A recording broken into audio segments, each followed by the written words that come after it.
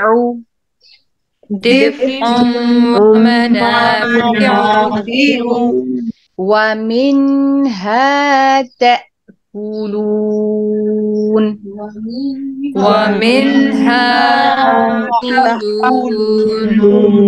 جی یہاں پر آپ دیکھیے کہ جو حمزہ ہے وہ کس سٹائل میں آیا ہے. یہاں پر الف کے سٹائل میں آیا ہے جو میں نے آپ کو بتایا تھا. تو یہاں پر اس کو آپ نے مد کے ساتھ نہیں پڑھنا ہے کہ زبر کے بعد الف آ رہا ہے تو ہم اس کے اوپر الف مدہ کریں گے، بلکہ اس کو آپ نے حمزہ کو جھٹکے کے ساتھ ادا کرنا ہے، کنفیوز نہیں ہونا ہے. یہاں پر تأکلون والأنعام خلقها والأنعام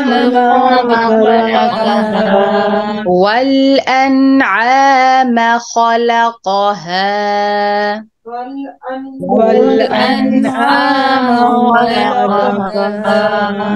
لكم فيها دفء ومنافع ومنها تأكلون لكم فيها دفء ومنافع ومنها تأكلون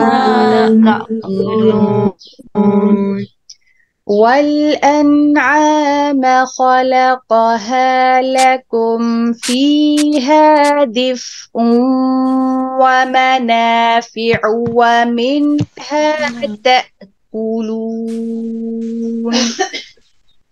والأنعام خلقها لكم فيها دفء ومنافع ومنها تأكلون.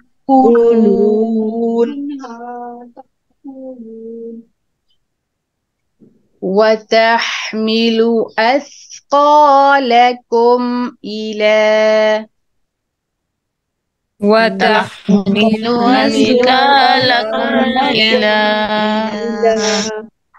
ایک آیت مس ہو گئی. جی وہ مس ہو گئی، ہم اس کو یہاں سے پڑھ لیتے ہیں. وَلَكُمْ فِيهَا جَمَالٌ وَلَكُمْ فيها جمال وَلَكُمْ فِيهَا ولكم فيها جمال حين تريحون وحين